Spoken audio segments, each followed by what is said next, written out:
गौरांग रहा गौरांगेर नाम रे गौरांग भूलिया दुबहु तुलिया नाचिया नाचिया बेराओ रे गौरांग भूलिया दुबहु तुलिया नाचिया नाचिया बेराओ रे भज गौरांग कह गौरांग लह गौरांगेरा नाम रे गौरांग भजिले गौरांग जपिले गौरांग भजिले गौरांग जपिले होय दुखेर सार रे भज गौरांग कह गौरांग लह गौरांगेर नाम रे हरे कृष्णा कृष्ण कृष्ण हरे हरे हरे राम राम राम हरे हरे हरे कृष्ण माता जी। हरे दंडवत प्रणाम। सादर प्रणाम माता जी। हरे कृष्णा माता जी, कोटि कोटि धन्यवाद। हरे प्रिया माता जी, you are so blessed that you have the son like this. कोटि कोटि धन्यवाद माता जी, दंडवत प्रणाम है आपको माता जी। जी प्रभु जी, बहुत सुंदर भजन कितना हमारे बाल गोपाल ने गाया अपनी जी माँ के जी साथ। माता जी, मैं वही माता जी को बोल रहा हूँ कि मतलब सी इज वेरी ब्लेस्ड कि मतलब ऐसे कान्हा जी हैं उनके पास। जी प्रभु जी, बहुत सुंदर। और कान्हा जी जी हमारे बहुत गुणी हैं। जी जी माता जी। हरे कृष्णा। उनको भी दंडवत प्रणाम है माता जी। जी बिल्कुल, उनको भी दंडवत प्रणाम है। इतना सुंदर गा रहे थे वो पूरा। जी जी माता जी, मन मतलब मन मुग्ध हो गया आज जिस तरह से हमारी मतलब समाप्ति होने वाली है, मतलब तो उसके हिसाब से बहुत अच्छा रहा माता जी। हाँ जी हाँ। मन प्रसन्न हो गया। मन प्रसन्न, बिल्कुल सही कह रहे हैं। तो शुरू करते हैं प्रभु जी, समय भी हो रहा है, जी मंगलाचरण जी शुरू माता जी, करते हैं तब ओवर टू तक। यू माता जी। जी बहुत बहुत धन्यवाद प्रभु जी। और मंगलाचरण शुरू करते हैं। ओम नमो भगवते वासुदेवाय, ओम नमो भगवते वासुदेवाय, ओम नमो भगवते वासुदेवाय। ओम अज्ञानातिमिरान्धस्य ज्ञानञ्जनं शलाकया चक्षुरुन्मीलितं येन तस्मै श्रीगुरुवे नमः। श्रीचैतन्यमनोभीष्टं स्थापितं येन भूतले स्वयं रूप कदा मह्यं ददाति स्वपदान्तिकं। वन्देऽहं श्रीगुरु श्रीयुतपदकमलं श्रीगुरून् वैष्णवांश श्रीरूपं साग्रजातं सहगण रघुनाथ अन्वितं तं सजीवं साद्वैतं सावधूतं पर्जनसहितं कृष्ण चैतन्य देवं श्रीराधा कृष्ण पादान सहगण ललिता श्री विशाखा अन्वितांश। हे कृष्ण करुणा सिंधु दीनबंधु जगतपते गोपेश गोपिका कांत राधा कांत नमस्ते। तप्त कांचन गौरांगी राधे वृंदावनेश्वरी वृषभानुसुते देवी प्रणमामि हरिप्रिये। नमामो विष्णुपादाय कृष्णपृष्ठाय भूतले श्रीमति भक्ति वेदांत स्वामिन् इति नामिने। नमस्ते सरस्वती देवे गौरवाणी प्रचारिणे निर्विशेषा शून्यवादी पाश्चात्यदेशतारिणे। जय श्री कृष्ण चैतन्य प्रभु नित्यानंद श्री अद्वैत गदाधर शिवासादि गौर भक्त वृंद। हरे कृष्णा कृष्ण कृष्ण हरे हरे, हरे राम राम राम हरे हरे। हरे कृष्णा कृष्ण कृष्ण हरे हरे, हरे राम राम राम हरे हरे। तो आज हम अपने समापन की तरफ बढ़ रहे हैं। जो हमारे 18 दिनों में भगवत गीता समझने की यात्रा थी, अंतिम पड़ाव है हमारा। इसमें आप सबका स्वागत है। 18 दिन हम इस यात्रा में एक साथ चले हैं। भगवान की वाणी को हमने समझने की कोशिश की है, प्रयास किया है। और साथ ही साथ अपने पूज्य जगत गुरु श्रील प्रभुपाद जी का आशीर्वाद चाहेंगे, हम उनका चरण वंदन करना चाहेंगे, नमन करना चाहेंगे। श्री श्री राधा गोविंद मंगलौर के अध्यक्ष नमो निष्ठा दास प्रभु जी, जो इस ऑनलाइन पाठ्यक्रम के जनक हैं, उनको नमन करते हैं। अपने आचार्यों को, अपने शिक्षा गुरुओं को, दीक्षा गुरुओं को, सबको दंडवत प्रणाम करते हुए इस यात्रा को पूर्ण करने की अभिलाषा के साथ साथ ही हम आपका हार्दिक अभिनंदन करते हैं और साथ ही पांचांग प्रणाम करते हैं। तो आज का दिन बहुत विशेष है, क्योंकि हम साथ साथ चले हैं इस यात्रा पे, और कृष्ण की कृपा हुई है कि इस यात्रा के हम समापन की तरफ हैं। और ये अध्याय है 18वां अध्याय, मोक्ष संन्यास योग, यानी आचार्य इसको कहते हैं संन्यास की सिद्धि।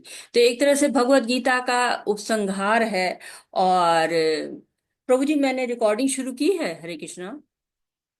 प्रभु जी चेक करिएगा, रिकॉर्डिंग शुरू हुई? कोई बताएगा? हरे रिकॉर्डिंग हो कृष्णा रही? माता शायद नहीं की है। जी। अरे, शायद नहीं की है। शायद नहीं की है।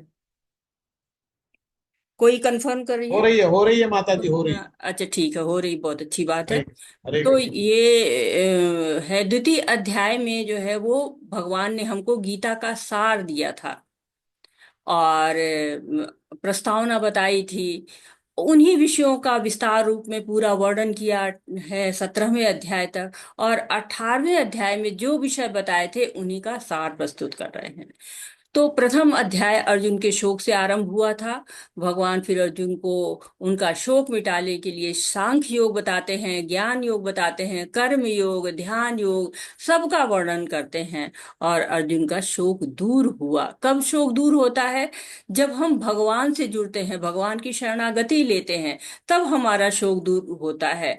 अन्यथा हम शोक में ही रहते हैं। तो हमें, भगवान तो है नहीं, तो हमें गुरु, साधु और शास्त्र की मदद लेनी चाहिए, जिससे कि हम अपने शोक से उबर सके। अगर जीवन में हमें कभी भी कोई कठिनाई आती है, कोई शोक होता है, तो हमें गुरु, शास्त्र और साधु की ही मदद लेनी चाहिए। भगवान ने अपनी विभूतियां दिखाई, विराट रूप दिखाया, और अब अपनी बातों का उपसंहार कर रहे हैं। तो बहुत सुंदर सुंदर श्लोक आप लोगों ने पढ़े हैं अभी तक भगवत गीता में।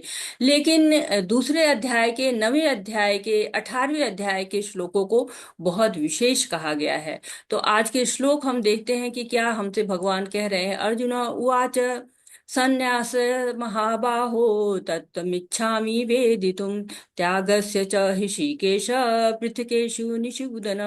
अर्जुन ने कहा, हे महाबाहो, मैं त्याग का उद्देश्य जानने का इच्छुक हूँ। हे केशु निषूदन, हे ऋषिकेश, मैं त्याग में जीवन, संन्यास आश्रम का भी उद्देश्य जानना चाहता हूँ। तो 18वां अध्याय आ गया है। लेकिन अर्जुन का प्रश्न भी पुनः आ गया। बहुत सुंदर सुंदर प्रश्न आते हैं अर्जुन के, बिल्कुल हमारे प्रश्न होते हैं जो हम जानना चाहते हैं, वैसे प्रश्न होते। तो भगवान की महिमा करें। केशु निषूदन, भगवान ने केसी नाम के असुर का वध किया हुआ था। वो एक घोड़े का रूप रख के आया था।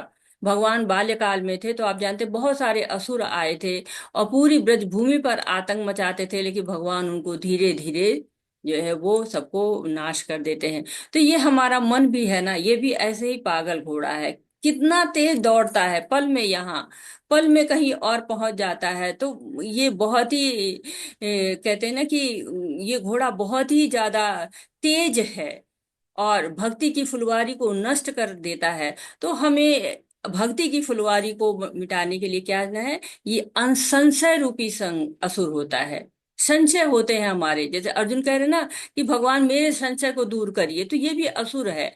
पूछ रहे हैं कि सन्यास और त्याग की आरंभ हो रहा है। ये अध्याय हमें बता रहा है, ये दो शब्द आ गए कि सन्यास क्या है और त्याग क्या है, त्याग क्या है और त्याग में जीवन क्या है, ये जानना चाह रहे हैं अर्जुन।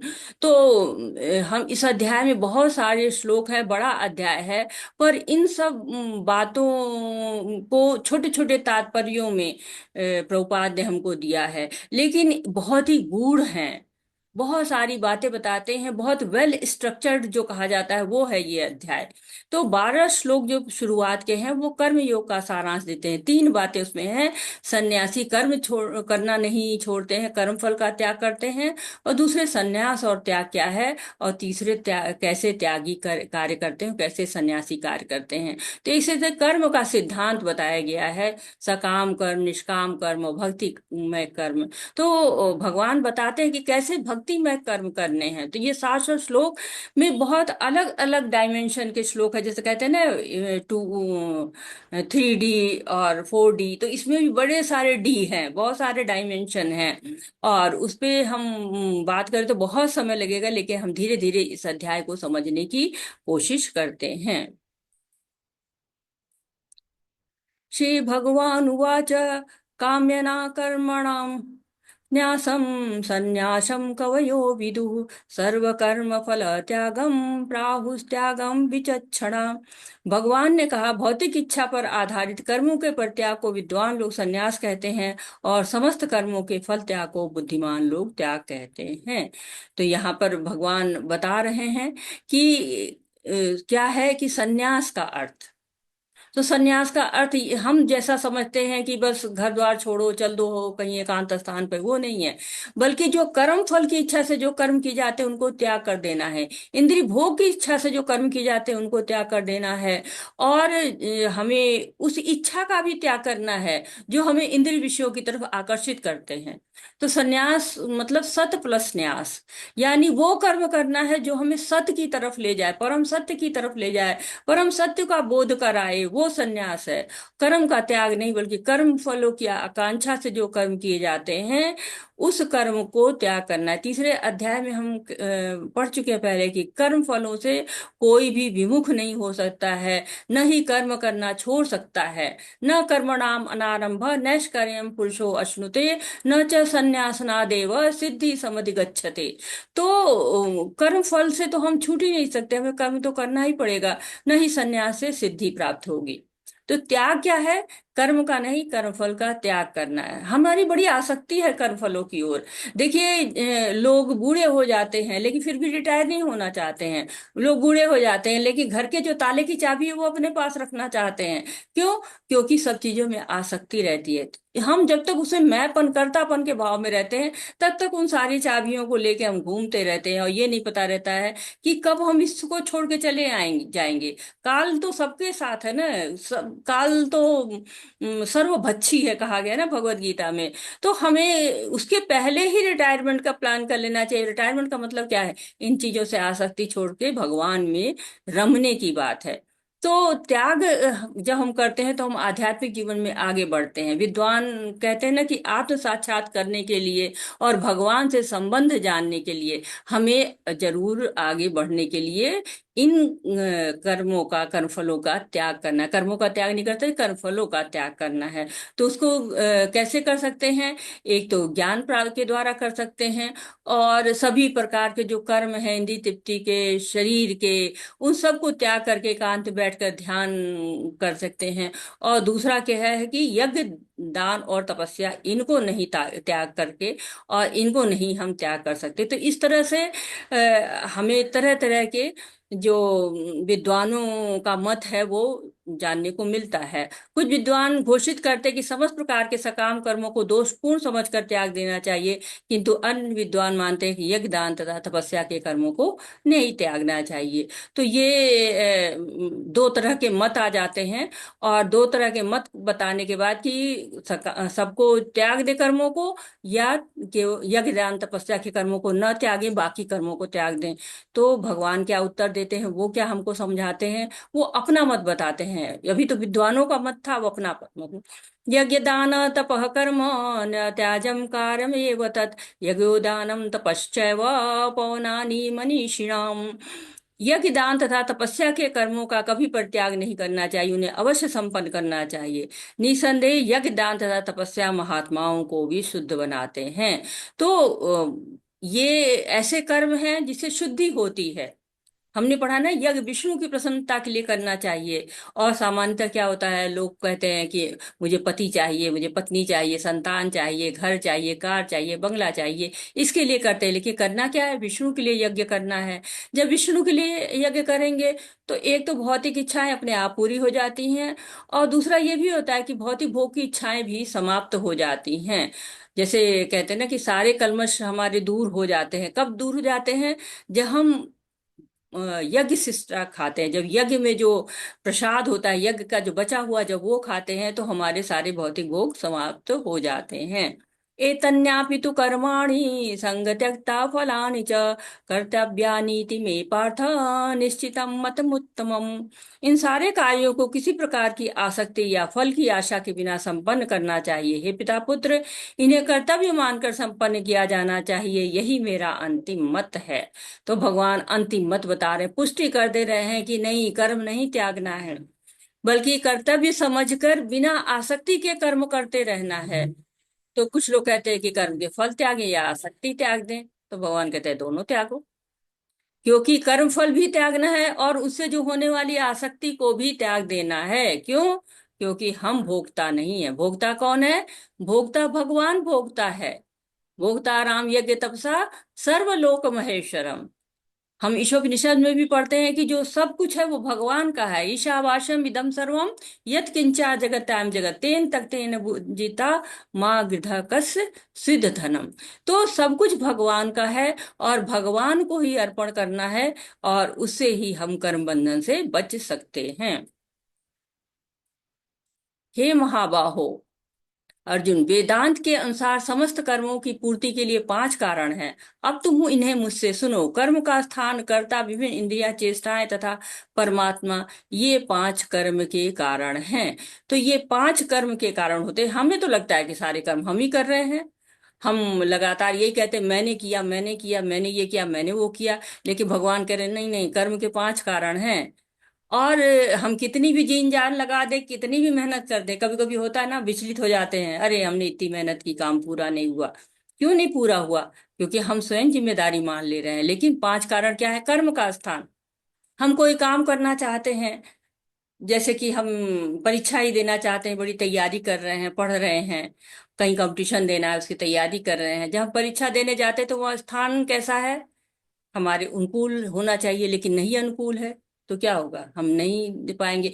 कभी कभी देखिए कि किसी शहर में, नए शहर में सेंटर पड़ा, दूर पड़ा, एक ही नाम के 2 2 कॉलेज होते हैं, पहुंच गए एक तरफ, पूरब की तरफ, और पता चला कि सेंटर इतना दूर है कि अब वहां पहुंचना ही मुमकिन नहीं है, पहुंच ही नहीं पाते हैं। ऐसा प्रैक्टिकल जीवन में आप सुने भी होंगे।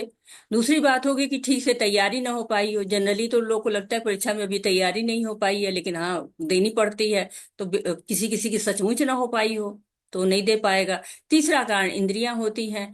हाँ, परीक्षा केंद्र भी मिल गया ठीक ठाक, एक दिन पहले ही जाके देखा है, दूसरे दिन फिर है कि तैयारी नहीं है, नहीं नहीं चलो तैयारी भी हो गई, ठीक है, सब ठीक है, लेकिन अब इंद्रियों ने ही साथ नहीं दिया, चोट लग गई, उंगली में परेशानी आ गई, पैरों में परेशानी हो गई, चल ही नहीं सकते हैं। कि आजकल तो न जाने क्या क्या, किसी को पीठ में परेशानी, किसी के पैर में परेशानी, किसी के हाथ में परेशानी, किसी को लगातार खांसी आ रही है, कुलाहट आ रही, बेचैनी आ रही है, मन साथ नहीं दे रहा है, ये भी हो जाता है। ये चेष्टा है, जो कि चेष्टा कारण है। चौथा कारण है कि मन साथ ही नहीं दे रहा है, एकदम वो हो गए, कोलैप्स जैसे हो जाता है कि कुछ याद ही नहीं आ रहा है, सब कुछ तो याद था, इस समय याद ही नहीं आ रहा है, तो वो भी कार्य नहीं हो पाता है। और तीसरा जो सबसे महत्वपूर्ण कारण होता है वो भगवान होते हैं।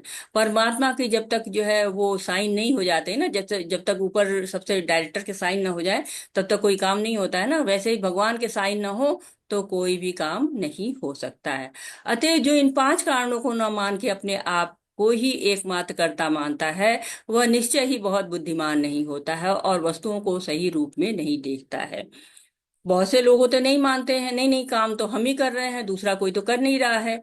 लेकिन नहीं, जो खुद को इसका कारण मान लेता है वो परेशान होता रहता है। जैसे होता है ना, इंजीनियर है, पुल बना रहा है, तो जमीन का चुनाव करता है, फिर सोचता है कि श्रमिक ढूंढता है, फिर इंद्रियां हैं जो कि मशीन है, इंद्रियों का कार्य करती हैं, मशीन चलाई जाएंगी, चेष्टा होगी, और अन्य परमात्मा नहीं चाहते हैं तो काम रुक जाता है, काम हो नहीं पाता है। तो इसी तरह से अन्य लोग भी समझते हैं कि नहीं नहीं मैं ही काम कर रहा हूं, तो नहीं, काम करने वाला एकमात्र कौन है? एकमात्र भगवान है। और जो ये चीजों को नहीं मानता है उसको बुद्धिमान नहीं माना जाता है। हम पहले भी तीसरे अध्याय में पढ़ चुके, प्रकृति क्रियमाणानि गुणे कर्माणि सर्वशः अहंकार विमूढ़ात्मा कर्ता हनति मन्यते। तो प्रकृति के तीन गुण वास्तव में सारे कार्य करा रहे हैं, लेकिन हमारा अहंकार है, हमारा मोह है। जीवात्मा अपने आप को कर्ता मानने में बहुत प्रसन्नता अनुभव करती है। क्यों? भगवान सृष्टि करता है ना, उनका गुण है हमारे अंदर, तो हमें लगता है हम भी करता है। तो लेकिन हम कर्ता नहीं हैं। कर्ता के कर्म के पांच कारण है, पांचों कारण में कोई भी एक इधर उधर हो गया तो नहीं हो पाएगा। ज्ञान, ज्ञेय तथा ज्ञाता, ये तीनों कर्म को प्रेरणा देने वाले कारण हैं।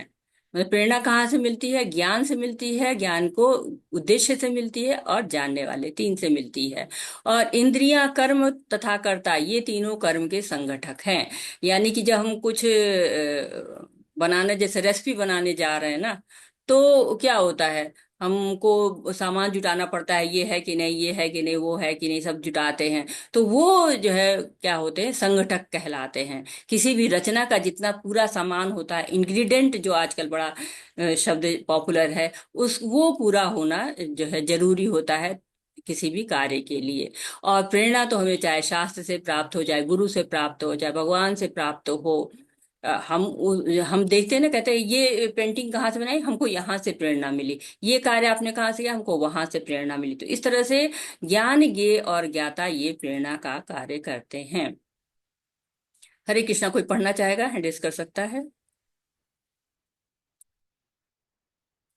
प्रकृति के तीन गुणों के अनुसार ज्ञान कर्ता के तीन भेद हैं, तीन तीन भेद हैं। अब तुम मुझे इनसे सुनो। हरे कृष्णा। अनीता माता जी पढ़िए। माता जी, हरे कृष्णा। रूमा माता जी पढ़िए। हरे कृष्ण माता जी। हाँ पढ़िए माता जी। हरे कृष्णा माता जी, सादर प्रणाम। प्रकृति के तीन गुण के अनुसार ही ज्ञान, कर्म तथा कर्ता के तीन तीन भेद हैं। अब तुम मुझसे इन्हें सुनो। जिस ज्ञान से अनंत रूपों में विभक्त सारे जीवों में एक ही अविभक्त आध्यात्मिक प्रकृति देखी जाती है, उसे ही तुम सात्विक जानो। जिस ज्ञान से कोई मनुष्य विभिन्न शरीरों में भिन्न भिन्न प्रकार के जीव देखता है, उसे तुम राजसी जानो। और वह ज्ञान जिससे मनुष्य किसी एक प्रकार के कार्य को, जो अति तुच्छ है, सब कुछ मानकर सत्य को जाने बिना उसमें लिप्त रहता है, तामसी कहा जाता है। हरे कृष्ण माता जी। हरे कृष्ण माता जी।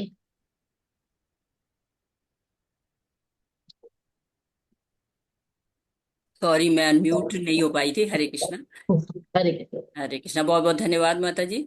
तो यहाँ पर बताया गया भेद किसका? ज्ञान, कर्म और कर्ता के तीन तीन भेद हैं। तो हमने अभी तक पिछले अध्याय में पढ़ा था कि यज्ञ, दान, तपस्या, भोजन, श्रद्धा सब प्रकृति के गुणों से निर्धारित है। अब ज्ञान, कर्म और कर्ता कैसे प्रकृति के गुण के अनुसार निर्धारित है, अब इनकी बात बताई गई। ज्ञान क्या है कि जीव जब ये जान जाता है कि हमारे हृदय में परमात्मा है, हम भगवान के अंश हैं, ममेवांश जीव लोक जीव भूता सनातना, जब ये जान जाते हैं, या फिर आपने पांचवें अध्याय में पढ़ा विद्या विनय संपन्ने ब्राह्मणे गवि हस्तनी। तो जब ज्ञान हो जाता है, सतोगुणी ज्ञान होता है, कब? जब हम भगवान के स्तर पे सोचते हैं कि भगवान हमारे हृदय में है, तब बुद्धिमान लोग ये जान जाते हैं कि जीवों में जो आत्मा है वो परमात्मा का ही अंश है। प्रकृति के गुण के अनुसार अलग अलग शरीर मिल गया है। रासिक ज्ञान वो होता है कि हम बस एक शरीर मात्र हैं, हम जब किसी से मिलते हैं तो शरीर की तरह से होते हैं। राग की प्रमुखता होती है ना रजोगुण में। राग मतलब होता है कि किसी से बहुत प्रेम होना या पसंद होना, रजो रागात्मका विधि राजसा। तो आसक्ति होती है, तो हमें किसी के प्रति किसी के प्रति द्वेष होता है। ये भी सभी चीजें क्या होती हैं, हमको भगवान से नहीं जोड़ती हैं, ये हमें कहाँ से जोड़ती हैं? इस दुनिया से, इस भौतिक जगत से। तामसिक ज्ञान क्या होता है? अज्ञान में होता है, तुच्छ कामों में लिप्त रहता है, सत्य से दूर रहता है, और जितना भी है शरीर तक ही सीमित है। मोह बहुत होता है ना, आहार निद्रा भय मैथुन च, तो वो केवल पशुवत जीवन ही व्यतीत करता रहता है। ये यहाँ पर बताया गया कि सतोगुणी, रजोगुणी और तमोगुणी ज्ञान के बारे में। प्रकृति के गुणों के अनुसार तीन प्रकार की क्रियाएं, जो कर्म नियमित हैं और जो आसक्ति राग या द्वेष से रहित कर्म फल की चाह के बिना किया जाता है, वह सात्विक कहलाता है। लेकिन जो कार्य अपनी इच्छा पूर्ति के निमित्त प्रयास पूर्वक एवं मिथ्या अहंकार के भाव से किया जाता है, वह रजोगुणी कहा जाता है। वह जो कर्म मोह व शास्त्रीय आदेशों की अवहेलना करके तथा भावी बंधन की प्रवाह के विनय या हिंसा के अथवा अन्यों के दुख पहुंचाने के लिए किया जाता है, वह तामसी कहलाता है।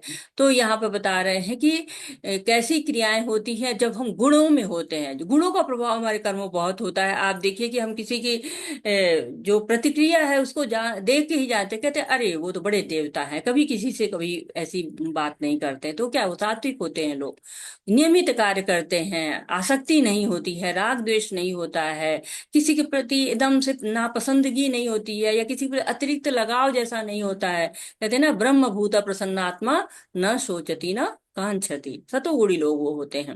रजोगुणी कौन है? जो स्वार्थ में रहते हैं, अपना सुख, अपना भोग, अपना आदर सम्मान, अपनी यश, अपनी प्रशंसा, इसी के लिए वो हमेशा प्रयास करते रहते हैं। जो उनके जीवन में आवश्यकताएं हैं वो कभी कम होने का नाम ही नहीं लेती हैं, और मोह कभी समाप्ति नहीं होता, आसक्ति कभी समाप्ति नहीं होता है। एक गाड़ी से दूसरी गाड़ी, दूसरी गाड़ी से तीसरी गाड़ी बदलते रहते हैं, कभी संतुष्टि नहीं होते हैं। और तामसिक कौन होते हैं? उनके कार्य तो बस दुख पहुंचाने वाले होते हैं। वो अपना लाभ हो या ना लाभ हो, दूसरे का जो है वो अहित होना चाहिए। ऐसे लोग अज्ञानी होते हैं, बिना सोचे समझे काम करते हैं। सड़क पर ही लड़ना शुरू कर देंगे, ये नहीं सोचेंगे सड़क लड़ने की जगह नहीं है, ये तो आने जाने का आवागमन की जगह है। तो बिना परिणाम सोचे, जैसे हिरण्यकश्यपु थे, रावण थे, इन लोगों ने दूसरों के नुकसान के लिए बहुत परिश्रम किया, अपने लिए कम किया, दूसरों के लिए ज्यादा परिश्रम किया। तो ऐसे लोग क्या कहते हैं कि तामसी जीवन जीते हैं। हरे कृष्णा। प्रकृति के गुणों के आधार पर तीन प्रकार के श्रमिक। रुमा माता जी, हरे कृष्णा, आपने हैंड रेस किया था। हरे कृष्णा। सुनीता माता जी, पढ़िए माता जी। हरे कृष्ण माता जी। प्रकृति के गुणों के आधार पर तीन प्रकार के श्रमिक। जो व्यक्ति भौतिक गुणों के संसर्ग में के बिना अहंकार रहित संकल्प संकल्प तथा उत्साह पूर्वक अपना कर्म करता है और सफलता अथवा असफलता में अविचलित रहता है, वह सात्विक कर्ता कहलाता है। लेकिन वह कार्यकर्ता जो अपने श्रम के फल से जुड़ा हुआ है और जो जोश से उनका आनंद लेना चाहता है, जो लालची, विषयालु और अपवित्र है और खुशी और संकट से आगे बढ़ता है, जोश की प्रवृत्ति में एक कार्य करता है, जो करता सदा शास्त्रों के आदेशों के विरुद्ध कार्य करता रहता है, जो भौतिकवादी, हठी कपटी तथा अन्यों का अपमान करने में पट्टू है, और तथा जो आलसी, सदैव खिन्न तथा काम करने में दीर्घसूत्री है, वह तमोगुणी कहलाता है। हरे कृष्ण माता जी। हरे कृष्ण माता जी, बहुत बहुत धन्यवाद। तो यहाँ पर श्रमिक लोग की बात हो रही है कि श्रमिक लोग किस तरह से गुणों में होते। तो सात्विक गुणों में जो होते हैं, बहुत उत्साह से कार्य करते हैं, अहंकार नहीं, तो उत्साह निश्चय धैर्य। उत्साह होता है, निश्चय होता है, धैर्य होता है उनके अंतर्गत, अहंकार नहीं होता है। और रास्ते में अगर परेशानी आई, कोई असफलता आई, तो भी विचलित नहीं होते हैं। और ये भी नहीं है कि नहीं नहीं मैं सबसे अच्छा कर रहा हूँ। कुछ लोग होता है ना कि मैं बड़ा अच्छा कार्य करता हूँ, तो वो ऐसे भी नहीं होते। देखिए, ये 18 दिन का कोर्स है, कई लोग कई बार करते हैं। और देखिए छोटे छोटे बच्चे भी कैसे जुड़ते हैं, कितना बढ़िया भजन प्रभु जी गा रहे थे। तो क्या है, इन लोग के संकल्प नियमित हैं, जबरदस्ती कोई नहीं कराता, अपने आप से करते हैं। तो ये सतोगुणी लोग हैं। राशि कार्यकर्ता वो होते हैं जो भोग की इच्छा जिनको हो, बिना फल की चाहना के कोई कार्य ही नहीं करेंगे। दान देते हैं तो भी चाहेंगे कि स्वर्ग मिले, या मेरा नाम वो लिखा जाता है ना, जो पट्टियां बनती हैं उस पर लिखा जाए। मतलब यश चाहिए, सम्मान चाहिए, कितना भी लाभ मिल जाए नहीं, रोते ही रहेंगे। बिजनेसमैन बहुत से लोग होते हैं ना, नहीं नहीं आपका तो अच्छा धंधा चल रहा है, नहीं नहीं नहीं कहाँ है, आजकल बड़ी मंदी चल रही है। व्यवहार भी स्वार्थ वाला होगा, तो ईर्ष्या भी बहुत ज्यादा होगी कि अरे उनकी दुकान ज्यादा अच्छी चल रही, मेरी कम चल रही, तो ये ईर्ष्या भी रहती है। तमोगुणी जो लोग रहते हैं उनको तो भगवान ने, आपने देख लिया, दीर्घ सूत्री नाम दे दिया। कि दीर्घ सूत्री होते हैं। ये दीर्घ सूत्री क्या होते हैं? पंचवर्षीय योजनाएं, जैसे कहते हैं ना, कोई बच्चे लोग बार बार असफल होते हैं तो कहा जाता है ना दीर्घ सूत्री कार्यक्रम कर रहे हैं इनका। तो ऐसे लोग सोच ही नहीं पाते कि कब करना है, क्या करना है। आज काम करना है तो कल करेंगे, जल्दी जल्दी क्या पड़ी, अभी पड़ा है परसों, तो बड़े आलसी होते हैं। और साथ ही साथ ऐसा भी होता है कि दूसरों का अपमान भी ये बहुत जल्दी कर लेते हैं। खुद का सम्मान नहीं है तो दूसरों का अपमान कर लो, तो ऐसी भी उनकी चाहना होती है। हे धनंजय, अब मैं प्रकृति के 3 गुणों के अनुसार तुम विभिन्न प्रकार की बुद्धि तथा निर्धारण के विषय में विस्तार से बताऊंगा, तुम इसे सुनो। तो हे पितापुत्र, वह बुद्धि सतोगुणी है जो जिसके द्वारा मनुष्य यह जानता है कि क्या करनी है और क्या नहीं है, किससे डरना चाहिए, किससे नहीं, क्या बांधने वाला, क्या मुक्ति देने वाला। हे पितापुत्र, जो बुद्धि धर्म तथा अधर्म, अकरणी करणी तथा अकरणी कर्म में भेद नहीं कर पाती, वह राजसी है। जो बुद्धि मोह तथा अंधकार के वशीभूत होकर अधर्म को धर्म तथा धर्म को अधर्म मानती है, वह सदैव विपरीत दिशा में प्रयत्न करती है, वह तामसी है। तो बुद्धि भी 3 गुणों से प्रभावित हो जाती है। हम कहते हैं ना कि बुद्धि ठीक रखनी चाहिए, तो जो सतोगुणी बुद्धि होती है वो ठीक होती है कि उचित क्या है, अनुचित क्या है, भेद कर पाती है। कई लोग होते हैं ना, भेद ही नहीं कर पाते हैं कि उचित क्या है, अनुचित क्या है, हमेशा जो है विचलित रहते हैं, ये सही है कि नहीं, ये गलत है कि नहीं। तो ये बुद्धि जो सतोगुणी होती है वो बिल्कुल स्पष्ट होती है कि सही है कि नहीं। रजोगुणी क्या होती है? जो मन भाया, जो अच्छा लगा वही सबसे अच्छा है। भोग के लिए जो अच्छा है, भोग में जो सहायक है वही करेगा, उसके लिए कोई टोकेगा तो भी उसको बुरा लगेगा। और अपने छोटे से लाभ के लिए बड़ा अहित कर देगा, दूसरे का अहित हो जाए। कहते हैं ना कि अपनी उंगली भी ना कटे, दूसरे का गला काट लो। तो इस तरह की जो है वो कर्म करने से भी वो हिचकिचाता नहीं है। पता ही नहीं है कि करना क्या है क्या नहीं है, बस खुद का आनंद चाहिए। आनंद नहीं कहेंगे, खुद का भोग चाहिए। तमोगुणी क्या होते हैं? सतोगुणी तो सही कार्य करता है, रजोगुणी कभी ठीक करेगा कभी गलत करेगा, क्योंकि वो अज्ञान में है थोड़ा सा ना, उसको पता नहीं कि क्या करनी क्या नहीं। बुद्धि का कार्य ही होता है। देखिए, मन इंद्रियों का स्वामी है, मन जो कहता है वो इंद्रियां करती हैं, लेकिन मन को कौन संभालता है? मन को बुद्धि संभालती है। बुद्धि जैसे आदेश करती है कि ये सही है ये करो, ये गलत है ये करो। कई कई बार बुद्धि कहती भी है तो भी मन नहीं मानता, ऐसा भी होता है। लेकिन बुद्धि का कार्य ही होता है सही गलत का भेद। और तमोगुणी क्या करते हैं? तमोगुणी पे तो हमेशा पर्दा पड़ा हुआ ज्ञान का, शास्त्रों के विपरीत कार्य करेंगे, हमेशा बुद्धि गलत दिशा में जाएगी। जब लोग नहीं होता है कि कुछ कार्य होता है तो हमेशा ऐसी सुझाव रखेंगे जो कि विनाश की तरफ जाता रहेगा। बुद्धि नाशत प्रणश्यति, बुद्धि का नाश हो जाएगा, पतन हो जाएगा, ऐसा बुद्धि उनकी कार्य करती है। प्रकृति के 3 गुणों के आधार पर 3 प्रकार के निर्धारण। हे पार्थ, वह निश्चय जो अटूट है, जो योग साधना द्वारा निरंतरता के साथ है और इस प्रकार मन जीवन तथा इंद्रियों के कार्यों को नियंत्रित करता है, वह सात्विक तरीके में है। लेकिन हे अर्जुन, जिस धृति निश्चय से मनुष्य धर्म अर्थ तथा काम के फलों में लिप्त बना रहता है, वह राजसी है। हे पार्थ, जो धृति निश्चय स्वप्न भय शोक विषाद तथा मोह के परे नहीं जाती, ऐसी दुर्बुद्धिपूर्ण धृति तामसी कहलाती है। तो धृति का यहाँ पे वर्णन हो रहा है। धृति का मतलब होता है निश्चय। हम अपने जीवन में कुछ निश्चय करते हैं ना, तो जो कुछ उद्देश्य बनाते हैं और उस उद्देश्य को जो दृढ़ता होती है वो धृति कहलाती है कि एकदम हाँ, ये कार्य करना है, अच्छा कोई उद्देश्य बनाया। तो सतोगुणी क्या करते हैं? उद्देश्य भी बनाते हैं, सतोगुणी उद्देश्य बनाते हैं, ताकि जो लक्ष्य होता है वो पूरा हो जाए। लक्ष्य पूरा करने के लिए क्या चाहिए? मन इंद्रिया बुद्धि सब एकाग्र होनी चाहिए, जहां लगाना चाहो लग जाए, जहां से हटाना चाहो हट जाए। ये बुद्धि जो होती है, ये धृति जो होती है वो सतोगुणी होती है। राजसिक लोग क्या होते हैं? उनको तो ये सोचते हैं कि हाँ, ये कार्य जो करेंगे तो हमारा भौतिक भोग बड़ा अच्छा होगा, तो वो इंद्रिय भोग के अलावा उनके पास और कुछ सोच ही नहीं पाते हैं, और केवल उसको बढ़ाने के लिए निरंतर प्रयास करते रहेंगे, निरंतर प्रयास करते रहेंगे। और तामसिक लोग क्या करते हैं? तामसिक धृति, एक तो पहली बात है कि धृति तक वो पहुंच ही नहीं पाते हैं, क्यों? उद्देश्य ही उनका नहीं कोई होता है। जब उद्देश्य हो तब तो धृति की जरूरत पड़े, लेकिन उनको लगता है बस यहीं पर हम खुश हैं और ठीक है, उसके बाद वो शेख चिल्ली की जो कहानी है ना कि हमेशा मुझे जो है बकरी पालूंगा तो उसमें एक लोटा दूध मिलेगा तो उसको और बढ़ाऊंगा और बढ़ता जाएगा, ऐसे योजनाएं बनाते चले जाएंगे और अंत में वो दूध का घड़ा टूट जाता है और सारी जो है वो योजनाएं विफल हो जाती हैं। वैसे ही तामसिक लोग होते हैं, कहते हैं ना दुर्विधि दुर्मेधा धृति, उनको जो है वो हमेशा बुद्धि भी सही नहीं काम करती है और वो करना भी नहीं चाहते, हमेशा शोक में, विषाद में, मोह में पड़े रहते हैं। भौतिक प्रकृति के साधना के आधार पर तीन प्रकार की खुशियां, जो प्रारंभ में विष जैसा लगता है लेकिन अंत में अमृत के समान है और जो मनुष्य में आत्म साक्षात्कार जगाता है, वह सात्विक सुख कहलाता है।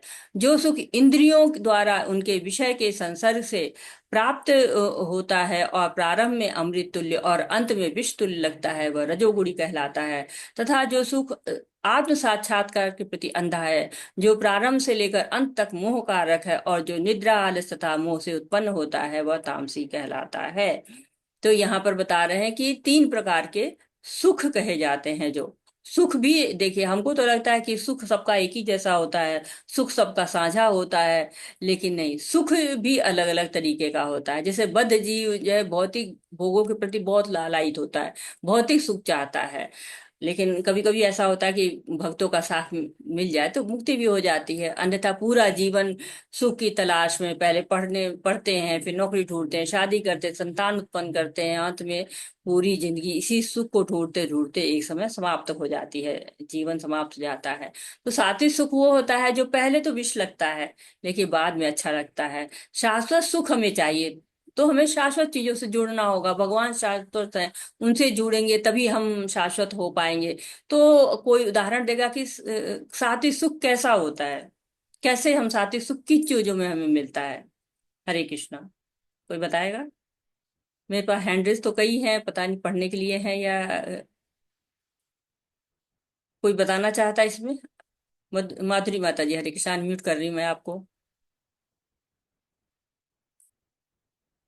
मैंने एक बार क्वेश्चन दोहरा दीजिए। क्वेश्चन ये है कि जो सतोगुणी सुख है वो कैसे प्राप्त करेंगे, कैसे हम सतोगुणी सुख प्राप्त कर सकते हैं? मतलब भगवान की भक्ति करके, भगवान के अर्चा विद्या की पूजा करके और उनको स्नान वान जो कराते हैं सब करवा के हम कर सकते हैं। जी जी, बहुत सुंदर बात है, बहुत सुंदर।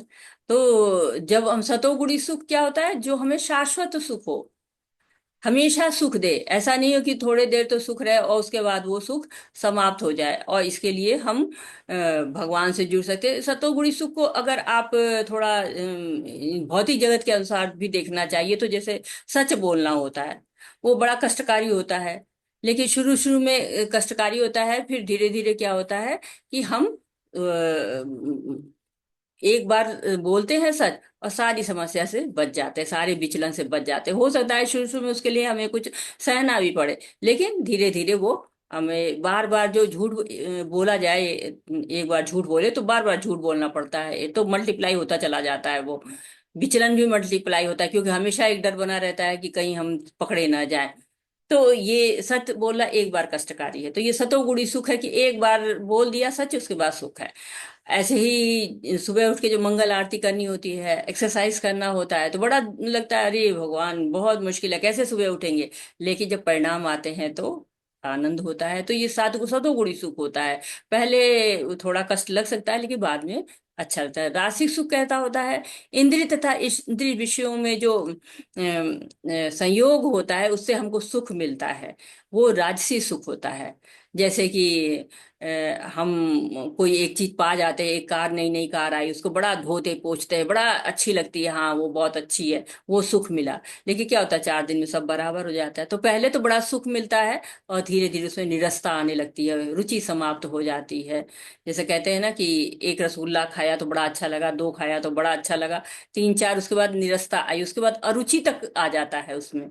तो ये रजोगुणी सुख होता है। रजस्त फल दुखम, रजोगुणी में जो कार्य किया जाता है वो फल अंत में दुख देता है। और तमोगुणी क्या होता है, राग द्वेष बहुत होता है जब हमारे अंदर, तो तमोगुण का रूप देता है। देखिए जब किसी के प्रति ईर्ष्या हो जाती है तो किस स्तर पर मनुष्य उतर जाता है, जीव कहाँ तक चला जाता है, नहीं इसको तो समाप्ति कर देंगे, इतने हद तक चला जाता है।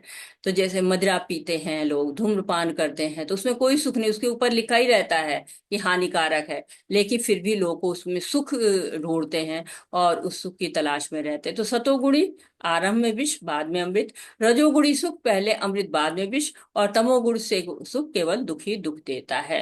तो मोह की अधिकता के कारण क्या होता है, बुद्धि का नाश होता है और उसी को सुख समझ लेते हैं।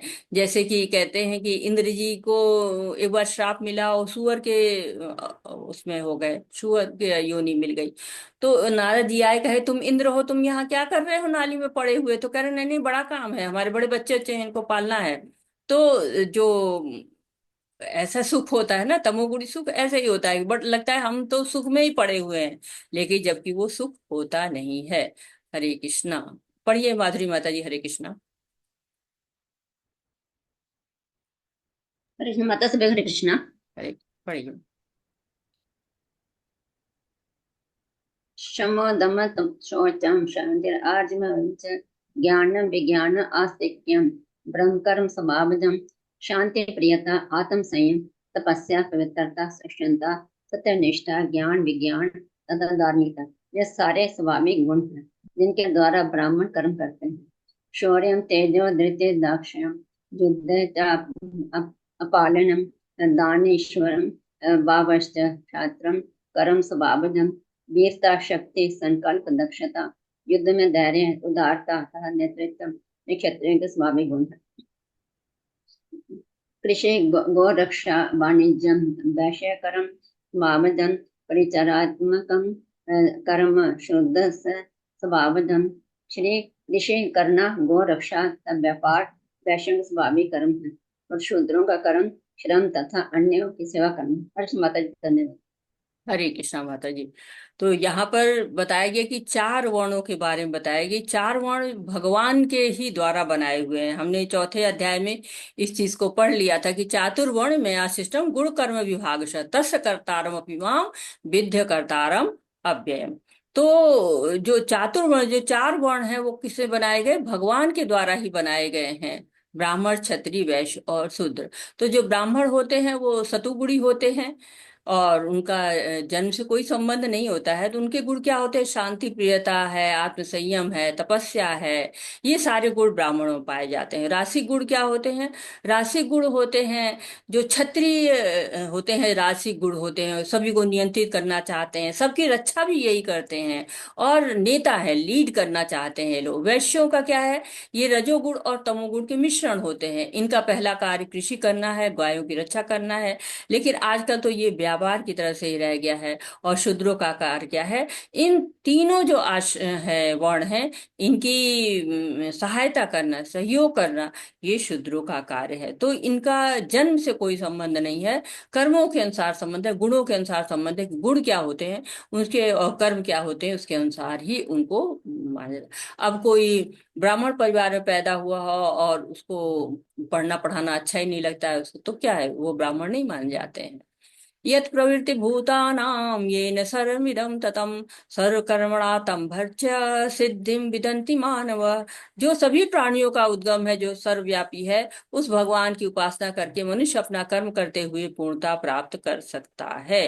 तो यहाँ पे बताया जा रहा है कि जो पूर्णता प्राप्त कर सकते हैं कैसे? इन चार वर्णों के अनुसार अगर जो गुण कर्म बनाए गए हैं, इनके अनुसार अगर कर्तव्य करते हैं, यानी कि जब हमारा जो स्वधर्म है उसके अनुसार ही अगर हम कर्म करते हैं, तो भी हम ऊपर भगवान तक पहुंच सकते हैं। क्योंकि सबको पढ़ना पढ़ाना नहीं आ सकता, सबको जो है वो रक्षा करना, नेतागिरी करना सब नहीं कर सकते हैं, सब कृषि कार्य नहीं कर सकते हैं, सब गौ गौ पालन नहीं कर सकते हैं। तो क्या है, अपने अपना जो गुण मिला है, अपना अपना जो कर्म है, उसके अनुसार अगर कर्म करिए, नियत कर्म करिए, तो क्या होगा? उसी के अनुसार आप भगवान की सेवा में, आपका जो कर्म है उसको भगवान की सेवा में लगाते रहिए और ऊपर उठ जाइए। चारों वर्ण से भी ऊपर उठ के गुणातीत बन सकते हैं, और गुणातीत बन के भगवान के धाम को पहुंचा जा सकता है। तो ये भगवान ने इसीलिए बनाया ही था कि लोग भगवान के धाम तक अपने अपने गुण कर्म के अनुसार पहुंच सकें।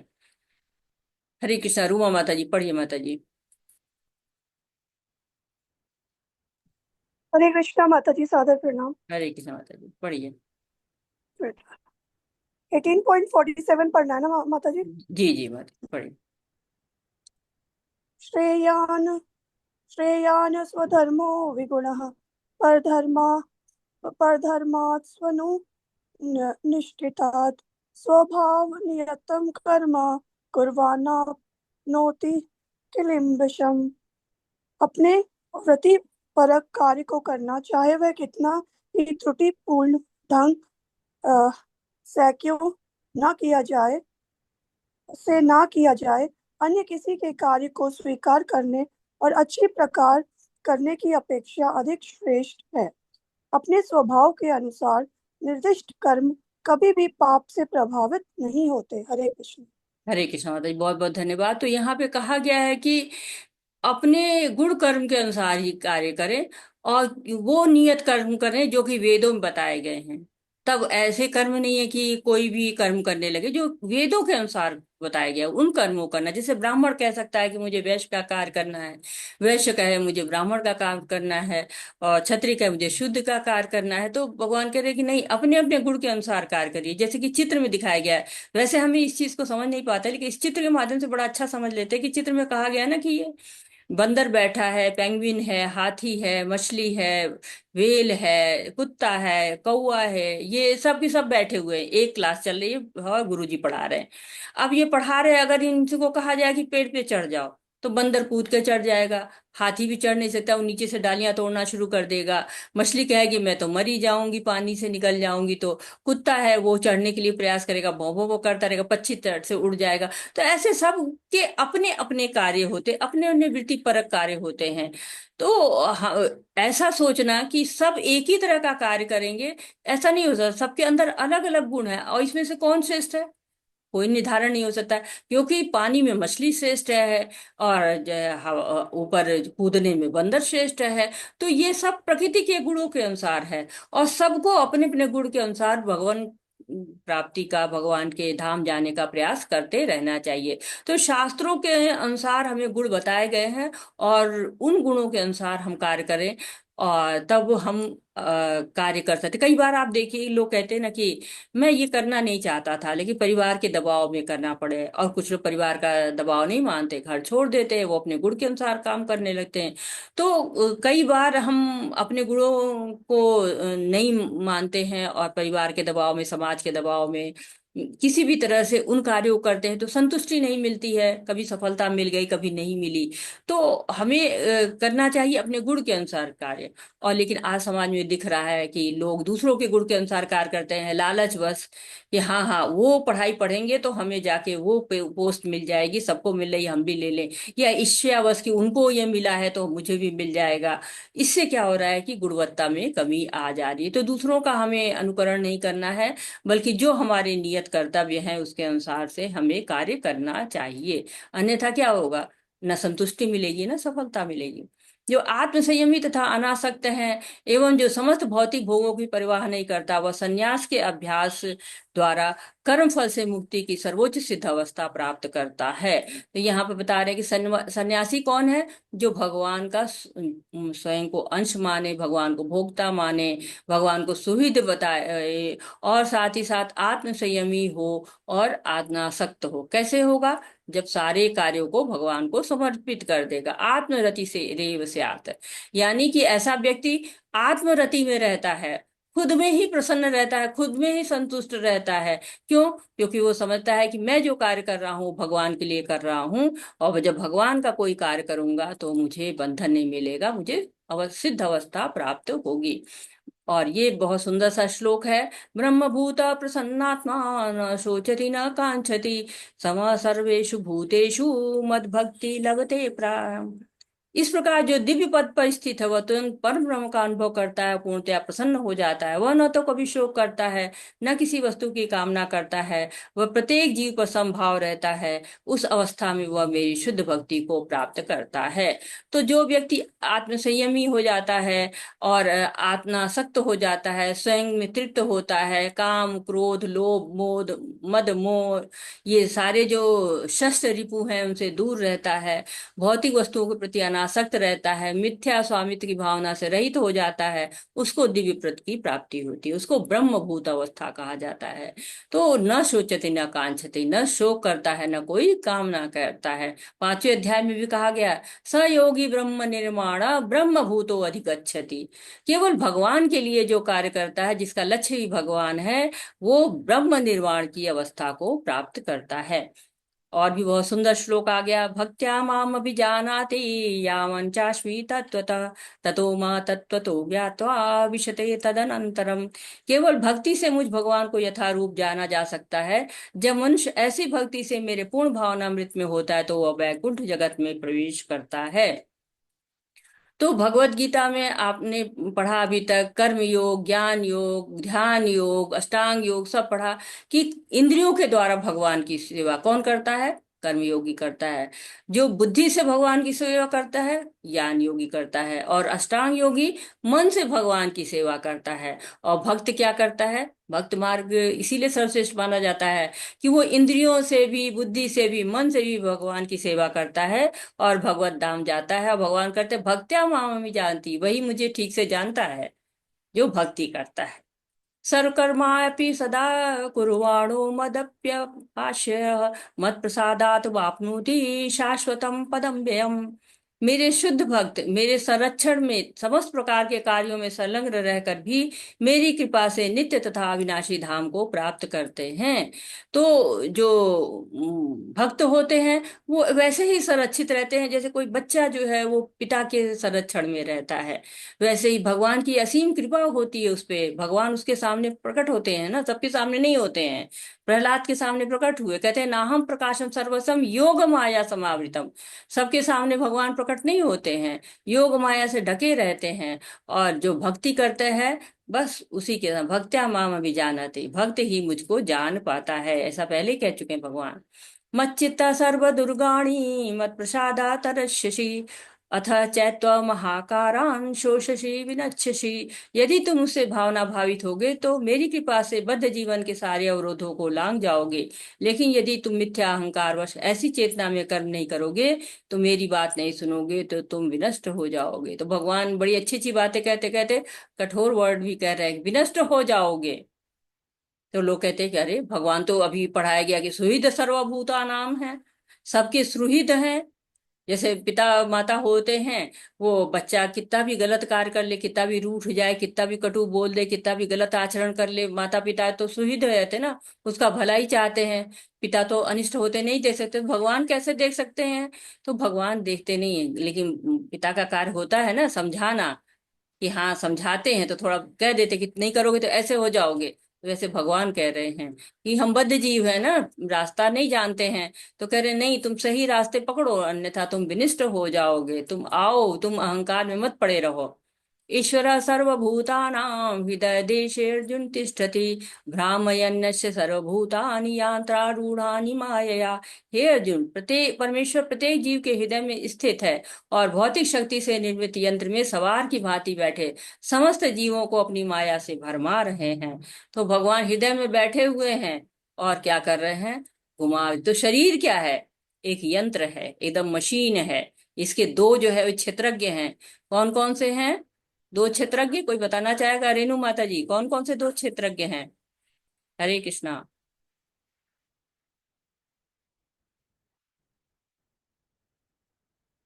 हरे कृष्णा। रूमा माता जी बताएंगे, कौन बताएगा? प्रभा माता जी, हरे कृष्णा, बताएंगे आप? कौन दो क्षेत्रज्ञ है? पढ़ा अभी ना हम लोगों ने 13वें अध्याय में। हरे कृष्णा। अनुकंपा माता जी, हरे कृष्णा। कौन है दो क्षेत्रज्ञ? अनम्यूट नहीं हो पा रहे लोग, क्या बात है? रूमा माता जी, हरे कृष्णा। हरे कृष्णा माता जी। माता जी, आत्मा और परमात्मा। जी जी बिल्कुल, बहुत बहुत धन्यवाद माता जी। आत्मा और परमात्मा दो हमारे जो है क्षेत्रज्ञ हैं। पर जीव ये सोचता है कि हम स्वतंत्र हैं, हम ही शरीर को चला रहे हैं, लेकिन नहीं, क्या है, सब कुछ भगवान के नियंत्रण में है। जीव को कौन घुमा रहा है? भगवान घुमा रहे हैं। इस यंत्र पे हम घूम रहे हैं, भगवान ने जो हमें ये यंत्र दिया हुआ है शरीर रूपी। तमेव शरणं गच्छ सर्वभावेन भारत, तत्प्रसादात् परा शांति स्थानं प्राप्स्यसि शाश्वतम्। हे भारत, सब प्रकार से उसी की शरण में जाओ, उसकी कृपा से तुम परम शांति को तथा परम नित्य धाम को प्राप्त करोगे। तो भगवान किसको कह रहे हैं? उसकी शरण में जाओ। हम तो सोच रहे थे भगवान की शरण में जाना है, लेकिन भगवान कह रहे उसकी शरण में जाओ। किसकी शरण में जाओ? परमात्मा की शरण में जाओ। कह रहे हैं ना कि दूसरा कोई मार्ग ही नहीं है। सर्वस्व चाहम हृदय सन्निविष्ट, जो हृदय में आपके स्थित रहता है, बस आपको उसी की शरण लेनी है, और कोई आपको शरण नहीं दे पाए। इति में ज्ञानम आख्यातम गुह्याद गुह्यतरम मया विमिष्येत शेषेण यथेच्छेषु तथा कुरु। इस प्रकार मैंने तुम्हें गुह्यतर ज्ञान बतला दिया, इस पर पूरी तरह से मनन करो और तब जो चाहे सो करो। भगवान कह रहे मैंने तुमको गुह्यतर ज्ञान बता दिया है, अब तुम सारा गोपनीय ज्ञान जान गए। भगवान ने सब कुछ बताया कि तुम मेरे भक्त हो, तुम मेरे मित्र हो, तुम मेरे सखा हो, मैं तुम्हारा जो है सुहृद हूँ, मैं तुम्हें चाहता हूँ, मैं तुम्हें वो ज्ञान दे दूंगा जो अशेष नर है। तो कह रहे सब मिल गया, अब मैं तुम्हें हस्तक्षेप नहीं करूंगा। क्यों? भगवान किसी के साथ जोर जबरदस्ती नहीं करते, सब तटस्था शक्ति है ना हम लोग। तो हमारे पास सूक्ष्म स्वतंत्रता होती है जीव के पास, कि वो भगवान की दास्ता स्वीकार करे या माया के पास। तो कहते हैं ना, हर सिक्के के दो पहलू होते हैं। वही चीज आपके लिए वरदान है, वही चीज आपके लिए अभिशाप है। तो स्वतंत्रता है हमको कि हम किसी भी तरफ चले जाएं, लेकिन वो सूक्ष्म स्वतंत्रता हम उससे इच्छा कर सकते हैं, संसार की या भगवान की। भगवान प्रेम का भाव चाहते हैं, और प्रेम कहाँ है? प्रेम भगवान के पास ही, वहां उन शक्ति से नहीं जी सकते हैं। स्वाभाविक रूप से जब भाव आता है तो उसको, तो भगवान को प्रेम भाव के भूखे हैं। जब हम प्रेम लेके उनके पास जाते हैं तो भगवान हमें अपना लेते हैं। और भगवान ने हमको हमेशा ही रास्ता दिखाया है कि कैसे हम भगवान को पास जाएं। भगवान हमको कई ऑप्शन देते हैं। मन मनाभो मद्भक्तो मद्याजी माम नमस्कुरु माम वैसे सत्यम ते प्रतिजाने प्रियोसी में। सदैव मेरा चिंतन करो, मेरे भक्त बनो, मेरी पूजा करो, मुझे नमस्कार करो। इस प्रकार तुम निश्चित रूप से मेरे पास आओगे, मैं तुम्हें वचन देता हूँ, क्योंकि तुम मेरे परम प्रिय मित्र हो। तो भगवान ने ये जो पहली पंक्ति है इस श्लोक की, 2 बार आई है। सोचिए कितना महत्वपूर्ण बात है, भगवान इसको 2 बार बोल रहे हैं। और ऐसा तो नहीं है कि भगवान के पास शब्द की कमी पड़ गई है, लेकिन नहीं, भगवान ने हमारे कल्याण के लिए बोला है। क्या किया? मन बनाओ भगवत भक्तो, मुझ में मन लगाओ, मेरी भक्ति करो, मेरी चिंतन करो, मेरी पूजा करो, मुझे नमस्कार करो। तो भगवान कह रहे हैं कि मन लगाओ। कुछ लोग तब भी कहते हैं कि लगता तो है ही नहीं है। नहीं लग रहा है तो भक्ति के नियमों का पालन करो, साधना भक्ति करो, वैदिक भक्ति करो, पूजा अर्चना करो। वो भी नहीं होता है तो नमस्कार करो। नमस्कार करने का मतलब है कि कुछ तो शरण में जाओगे ना, सर झुकाओगे। तो बहुत लोग कहते हैं कि सर भी नहीं झुक रहा है, तो कहते हैं फिर क्या करो, तुम ज्ञान का अनुशीलन करो। पहले बताया उन्होंने कि भगवान से जुड़ो, तुम एनी हाउ शुरुआत करो, धीरे धीरे मन लगेगा, सेवा करोगे, प्रेम बढ़ेगा। कहते हैं ना कि जब बहू आती है घर में, कोई नई बहू आती है तो बड़ा उत्साह सबका रहता है, लेकिन उत्साह रहता है सबका, प्रेम कब आता है? जब वो सेवा करना शुरू करती है। जैसे जैसे, तो सेवा से ही प्रेम बढ़ता है। जब भगवान की सेवा करते हैं तो हमारा भगवान के प्रति प्रेम बढ़ जाता है। और ये जो 65 श्लोक है और अगला श्लोक 66 श्लोक है, बहुत महत्वपूर्ण श्लोक है। एक तरह से अगर आप कहिए कि कोई संदूक होता है तो उसका जो ताला लगा रहता है, उसकी जो चाबी होती है, वो ये चाबी 2 श्लोक हैं। पूरी भगवत गीता की ये चाबी 2 श्लोक है। अगर इन दोनों को ही अपने व्यवहार में ले लिया, इन दोनों को ही अपने अंदर धारण कर लिया, तो आप भगवान की भक्ति बहुत आसान हो जाती है। सर्वधर्मान परित्यज्य मामेकं शरणं व्रज अहं त्वं सर्व पापेभ्यो मोक्षयिष्यामि मा शुचः। समस्त प्रकार के धर्मों का परित्याग करो और मेरी शरण में आ जाओ, मैं तो समस्त पापों से तुम्हारा उद्धार कर दूंगा, डरो मत। तो ये भगवत गीता का सार है, एसेंस है, निचोड़ है। आपको तो कहते हैं जैसे नींबू को निचोड़ के जो रस आ जाता है, वो रस है यहाँ पे। भगवान गारंटी वारंटी सब दे रहे हैं, तुम्हारा उद्धार निश्चित है। सब धर्म छोड़ दो। कौन से धर्म? शरीर के धर्म, परिवार के धर्म, समाज के धर्म, कर्म योग, ध्यान योग, ज्ञान योग, न जाने कितने धर्म हम आपस में लेके चलते हैं। सब छोड़ करके क्या करो? केवल भगवान की शरण ग्रहण करो, सभी पापों से भगवान तुम्हारा उद्धार कर देंगे। शरीर बदलने के साथ भी हमारा धर्म बदलता जाता है। तो धर्म हमारे जीवन में बहुत सारे होते हैं, परंतु भक्ति शाश्वत होती है। भगवान कहते हैं कि भक्ति करोगे तो सारे धर्मों का पालन अपने आप ही हो जाएगा। और भगवान की शरण ग्रहण करो, कैसे? विधि बताई गई है। अनुकूल से संकल्प, प्रतिकूल से वर्जनम, रक्षितीति विश्वासो गोप्तृत्वे वर्णम तया, आत्मनिक्षेप कार्पण्यो षड विद्या शरणागति। 6 विधि से हो सकती है हम शरणागति। अनुकूल चीजों को अपनाएं, जो भक्ति के अनुकूल हो वैसा संकल्प बनाए, उनको अपना लें। जो प्रतिकूल हो, भक्ति के प्रतिकूल हो रही हो, सबको अस्वीकृत कर दीजिए।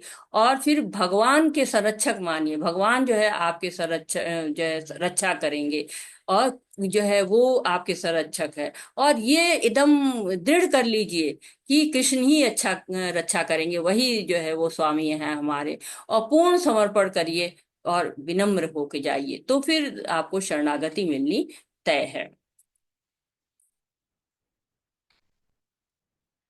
हरि इदं ते नात्मसात्काय न भक्ताय कदाचन, न चाशु शुश्रूवे वाच्यम, न च माम योऽभ्यसूयति।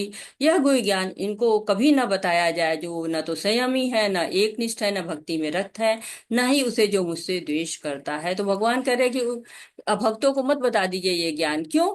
केवल ईर्ष्या करेंगे और द्वेष करेंगे। उनको करने क्या, ऐसा तो है नहीं कि उनको भक्ति में नहीं लाया जाए। उनको प्रसादम खिलाया जाए और उनको अपने आचरण से जो है वो क्या किया जाए कि मोहित किया जाए उनको, ताकि वो भक्ति करना शुरू करें। यह इदम परम गुह्यम मद भक्तेष्वभिधास्यति, भक्ति मयि पराम कृत्वा माम वैश्यते संशयः। जो व्यक्ति भक्तों को यह परम रहस्य बताता है, वह शुद्ध भक्ति को प्राप्त करेगा और अंत में वह मेरे पास आएगा। न च तस्मान मनुष्येषु कश्चिन्मे प्रियकृतम भविता, न च मे तस्माद अनप्रियतरो भूयि। इस संसार में उसकी अपेक्षा कोई अन्य सेवक न तो मुझे अधिक प्रिय है और न कभी होगा। तो भगवान जो भगवत गीता पढ़ता है उसको फलश्रुति दे रहे हैं। भगवान ये कह रहे हैं कि भगवान के बारे में बताकर लोगों को भगवान से जोड़िए। हम भगवान के बच्चे हैं सब। भगवान चाहते कि सारे बच्चे जो है उनके पास आए। तो जो जीवात्माएं भगवान से दूर हैं उनको भी जोड़िए, तो क्या होगा, बहुत प्रसन्नता होगी। जैसे माता पिता से कोई दूर है बच्चा, तो बच्चा जब माँ बाप से मिलता है तो कितना खुश होता है। माँ बाप भी खुश होते हैं, बच्चे भी खुश होते हैं। उसी तरह बच्चे अपने पिता के बारे में सबको बताएं। तो ये कार्य कौन कर सकता है? हम धरती पर रहने वाले मनुष्य ही कर सकते हैं, क्योंकि भगवान के धाम में तो सब भक्त है, वहां किसको बताएंगे कि ताकि भगवान से जुड़े। तो ये जो मनुष्य योनि इस धरती पे जो है, यही ये कार्य कर सकती है कि भगवान के बारे में सबको बता सकती है। और भगवान को जब बताते तो भगवान उसको बहुत जो है वो प्रेम करते हैं। कह रहे कि सब प्रिय है मुझे, लेकिन वो ज्यादा प्रिय है जो मेरे बारे में लोगों को बताता है। तो श्रील प्रभुपाद जी का आंदोलन है ये, इसमें सबको सहयोग करना है, भगवान के नाम का प्रचार करना है। नहीं कर सकते तो कम से कम भगवान के नाम की महिमा तो सबको बता ही सकते हैं। तो ये भगवान हमको फल दे रहे हैं कि अगर आप मेरी बात करोगे तो मेरे प्रिय बन जाओगे, या शुद्ध भक्ति को प्राप्त करोगे और अंत में मेरे पास आओगे। तो एक परम रहस्य है, ऐसा रहस्य नहीं है जो सांसारिक रहस्य नहीं है, जो हम आपस में कहते हैं कि नहीं बताना नहीं बताना नहीं, वो नहीं। ये परम जो है रहस्य है और इसको बताना है सबको। ऐसा रहस्य है जिसको उजागर करना है सबको। और जब उजागर करते हैं तो हमें भक्ति मिलती है, भगवत धाम मिलता है। सब लोग कहते हैं कि मुझे भगवत धाम जाना है, तो प्रयास करना पड़ेगा। अधश्यते च य इमं धर्म्य संवादमाययो ज्ञान यज्ञेन तेनामिष्ट शामिति में मतिः। और मैं घोषित करता हूँ कि जो हमारी इस पवित्र सद्वाद का अध्ययन करता है वह अपनी बुद्धि से मेरी पूजा करता है। तो बहुत लोग कहेंगे मैं बताया नहीं हूँ अभी, तो मेरा क्या हुआ? तो आपने भी पूजा की है भगवान की। कैसे? अपनी बुद्धि के द्वारा पूजा की है। सदावानश्च शूयश्च शृण्वदपि यो नर, सोऽपि मुक्तिश्च भालोकान् प्रापन्युयात पुण्य कर्मणाम। और जो श्रद्धा समेत और द्वेष रहित होकर इसे सुनता है वह सारे पापों से मुक्त हो जाता है और इन शुभ लोकों को प्राप्त होता है जहाँ पुण्यात्माएं निवास करती हैं। तो करना क्या है कि श्रद्धा से सुनना है और द्वेष रहित होकर सुनना है। 2 चीजें अगर हो जाती हैं तो क्या होता है, पापों से मुक्त। पवित्र संवाद है ये, हल्का फुल्का नहीं है। तो बिना द्वेष के जो है वो भगवत गीता को सुनिए, सारे पापों से मुक्त हो जाएंगे। कहा ना भगवान ने, अहम सर्वस्व पापेभ्यो मोक्षयिष्यामि मा शुचः। तो भगवान बहुत दयालु हैं, कृपालु हैं, और कहते हैं कि आपको शुभ लोक भी प्राप्त होंगे, बस आपको सुनना है, श्रवण शक्ति आपकी अच्छी हो जाए तो भी आप जो है उद्धार हो जाए। नष्ट मोह अर्जुना उवाच। और भगवान ये भी पूछते हैं कि तुम्हारा मोह दूर हुआ कि नहीं। बड़े अच्छे गुरु हैं भगवान, पूछ लेते हैं, ऐसा नहीं है, क्योंकि शुरुआत मोह से हुई है। तो भगवान कह रहे मोह दूर हो गया तुम्हारा, ये अभी भी दूर नहीं हुआ है। तो नष्ट मोह स्मृति लब्धा तो प्रसादान में अच्युत इति अस्मि गत संदेह करिष्ये वचना तव। अर्जुन ने कहा, हे कृष्ण, हे अच्युत, अब मेरा मोह दूर हो गया है आपके अनुग्रह से। अब मुझे स्मरण शक्ति वापस मिल गई है। अब मैं संशय रहित तथा दृढ़ हूं और आपके आदेशानुसार कर्म करने के लिए उद्यत हूं। तो ने पूछा तो अर्जुन कह रहे हैं, भगवान गुरु के भाव से पूछे हैं कि मोह दूर हुआ नहीं, अर्जुन शिष्य के भाव से बता रहे हैं कि मेरा मोह दूर हो गया है। तो भगवत गीता शुरू हुई थी अर्जुन के मोह से, और अब समाप्त हो रही है। भगवान बहुत ही ज्यादा कृपालु हैं, और वो लोग बहुत ही भाग्यशाली हैं जो भगवान कृष्ण की वाणी को किसी आध्यात्मिक प्रमाणिक गुरु से सुनते हैं, और अर्जुन भी उनमें से एक है। तो हमें भी अर्जुन के भाव से जो है वो इस भगवत गीता को ग्रहण करना चाहिए, सुनना चाहिए। श्रवण की शक्ति की महिमा है। भगवान के और अर्जुन के संवादों का यहाँ समापन हो गया है। भगवत गीता के आरंभ में धृतराष्ट्र के प्रश्न के उत्तर में संजय महाराज ने धृतराष्ट्र को युद्ध भूमि में क्या हो रहा का वर्णन आरंभ किया था, और अब अपनी स्थिति का वर्णन कर रहे हैं, और कि कितना अद्भुत रहा है ये। और अपने गुरु का जो शील व्यास देव जी का, जो कि उनको दिव्य दृष्टि दे के गए थे, उनको बहुत बहुत धन्यवाद करते हैं। और क्या कहते हैं, संजय ने कहा, इस प्रकार मैंने कृष्ण तथा अर्जुन इन दोनों महापुरुषों की वार्ता सुनी, और यह संदेश इतना अद्भुत है कि मेरे शरीर में रोमांच हो रहा है। व्यास की कृपा से मैंने ये परम गुह्य बातें भगवान साक्षात योगेश्वर कृष्ण के मुख से अर्जुन के प्रति कही जाती हुई सुनी। हे राजन, अब मैं कृष्ण तथा अर्जुन के मध्य हुई इस आश्चर्यजनक और पवित्र वार्ता का बारंबार स्मरण करता हूँ तो प्रति क्षण आह्लाद से गदगद होता हूँ। तो कितना सुंदर जो है संजय कह रहे हैं। और आप कल्पना करके देखिए ना कि ऐश्वर्य से भरपूर श्री कृष्ण हैं, और परम धनुर्धर के रूप में अर्जुन है। अर्जुन दागदार रहित कहे जाते हैं। श्री कृष्ण को तो आपने देखा ही है, जो सर्वाकर्षक है, और धनुर्धर के रूप में अर्जुन भी बहुत ही आकर्षक है। तो ऐश्वर्य जो है, कितना सुंदर वो रूप है। और उस रूप को संजय देख पाए हैं, हम तो नहीं देख पाए हैं, लेकिन संजय कितने भाग्यशाली हैं कि उन्होंने इस सब चीज को देखा है, और सबको धन्यवाद दे रहे हैं। यत्र योगेश्वर कृष्णो यत्र पार्थो धनुर्धर तत्र श्री विजयो भूति ध्रुवो नीति मर्तिमम। जहाँ योगेश्वर कृष्ण है, जहाँ परम धनुर्धर अर्जुन है, वही ऐश्वर्य, विजय, अलौकिक शक्ति तथा नीति भी निश्चित रूप से रहती है, ऐसा मेरा मत है। तो जहाँ भगवान रहते हैं वही ऐश्वर्य रहता है। भगवान को कहा गया ना कि भग 6 चीजें होती हैं, उसमें ऐश्वर्य को भी रखा गया है, शक्तियों को भी रखा गया है। तो भगवान जहाँ रहते हैं वहाँ ऐश्वर्य होता है, शक्ति रहती है, विजय रहती है, नीति रहती है, ऐसा मेरा मत है। ये जो है वो कह रहे हैं। तो भगवान संजय के मुख से मतलब कितनी सुंदर सुंदर वाणी निकल रही है, अद्भुत है, रोमांचकारी है, अलौकिक है ये आनंद। इसको शब्दों में नहीं लिया जा सकता है। ये पढ़ते पढ़ते रोमांच होता है। ये संदेश जो है वो कृष्ण की शरणागति के साथ जो है वो एक तरह से भगवत गीता यहाँ पर समाप्त होती है, और सबको कितना आनंद देती है भगवत गीता, अगर आप इसको बिना ईर्ष्या और बिना द्वेष के सुनते हैं तो। रेणु माता जी पढ़िए, माता जी, हरे कृष्णा।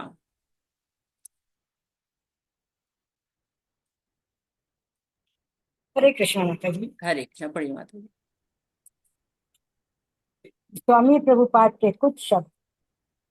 जहाँ कृष्ण तथा अर्जुन उपस्थित हैं, वहीं संपूर्ण श्री होगी। युद्धरथ को यह निर्णय करना था कि संसार का शासन कौन करेगा। संजय ने भविष्यवाणी की कि सत्ता युधिष्ठिर के हाथ चली जाएगी, क्योंकि वे न केवल पुण्यात्मा तथा पवित्र आत्मा थे, अपितु वे कठोर नीतिवादी थे। उन्होंने जीवन भर कभी असत्य भाषण नहीं किया था। भगवत गीता से हम ये समझ सकते हैं कि ज्ञान तथा ध्यान द्वारा अपनी अनुभूति एक विधि है, लेकिन कृष्ण की शरणागति सर्वोच्च सिद्धि है। ये भगवत गीता के उपदेश का सार है।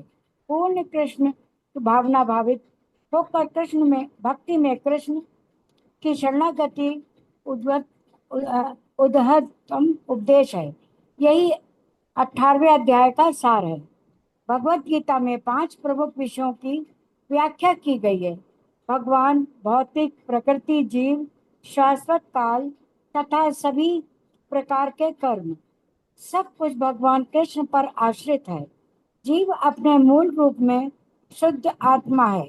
वह परमात्मा का एक परमाणु मात्र है।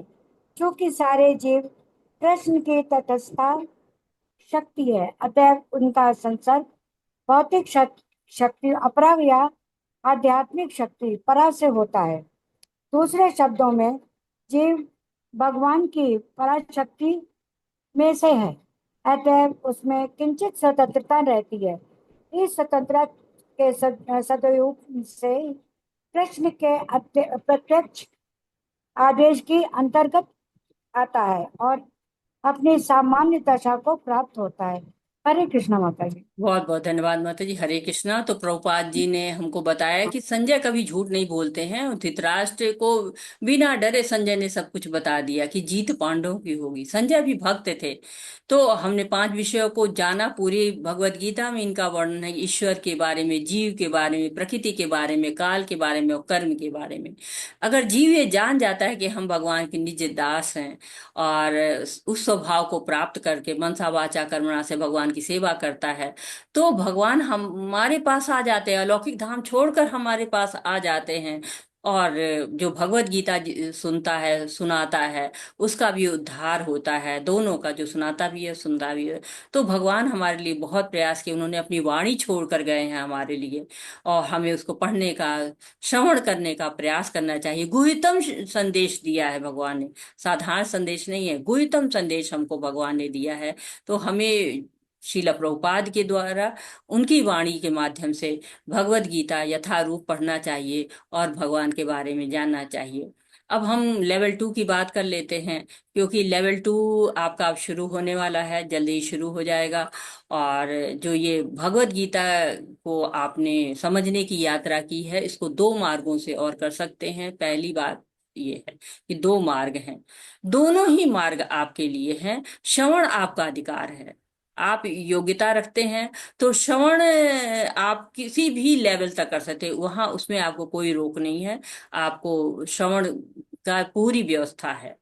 लेवल 2 में आते ही दरवाजा खुलने लगता है। 2 मार्ग, एक रास्ता लेवल 2 जो कहते हैं कि लेवल 2 का है, जो सदाचार के माध्यम से भी है और भक्ति वैभव तक भी ले जाता है। Level 1, level 2, level 3, level 4, level 5, level 6 भक्ति वैभव तक पहुंच जाते हैं। जो ये मार्ग है जो भक्ति वैभव तक आपको लेके जाता है, इसकी विशेषता ये है कि आपको एथराइज डिग्री प्राप्त होती है, और जो हर इस्कॉन में मान्य होती है। भक्ति शास्त्री भक्ति वैभव एथराइज्ड होता है, और इसका नाम लेते ही लोग समझ जाते हैं कि आप क्या क्या जानते हैं। इसमें क्विज भी है, और ऊंचे लेवल पर जाके बड़े एग्जाम भी बड़े लंबे लंबे होते हैं। दूसरा रास्ता यह है कि जो क्विज एग्जाम नहीं दे सकते हैं, उनके लिए सदाचार पाठ्यक्रम है, बहुत सुंदर कोर्स है। श्रवण की अपार संभावनाएं हैं उसमें, और हर रविवार को ये क्लास 2 बजे होती है, और जिसमें भी लेवल वाइज सर्टिफिकेट उसमें भी मिलता है, लेकिन कोई क्विज वगैरह नहीं होती है। आप दोनों कोर्सों को एक साथ कर सकते हैं, कोई बंधन आपको नहीं है।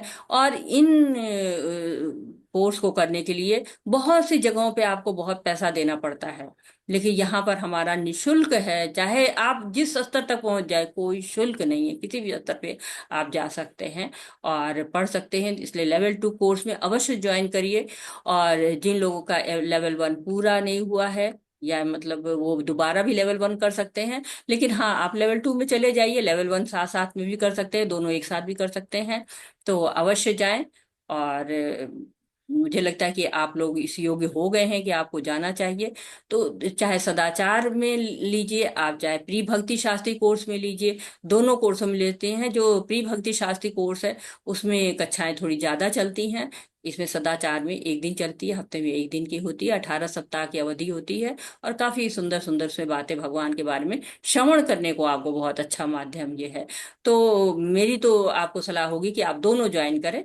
हाँ, होता है क्विज वगैरह करने में परेशानी हो तो आगे चल के जब क्विज जो है कठिन होगी वहां आप छोड़ सकेंगे। जब तक आप चल रहा है साधारण से दोनों कोर्सेज को ज्वाइन करिए, दोनों कोर्सेज का लाभ उठाइए, भगवान की वाणी को सुनिए, श्रवण करिए जितना समय आप दे सकते हैं। आपके श्रवण की बहुत व्यवस्था है, वो आपका अधिकार है, वो आपसे कोई भी छीन नहीं सकता है। कहते हैं ना, ये आपका अधिकार है, आपसे कोई नहीं छीन सकता है।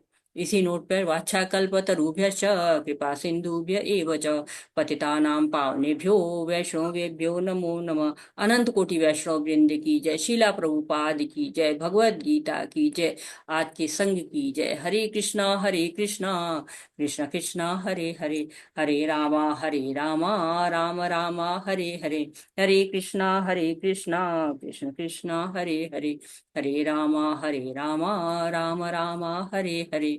तो आज हमारा ये 18 दिन का जो भगवत गीता का क्लास था, जो हमारी यात्रा थी, ये हमारी आज जो है समाप्ति की तरफ बढ़ती है।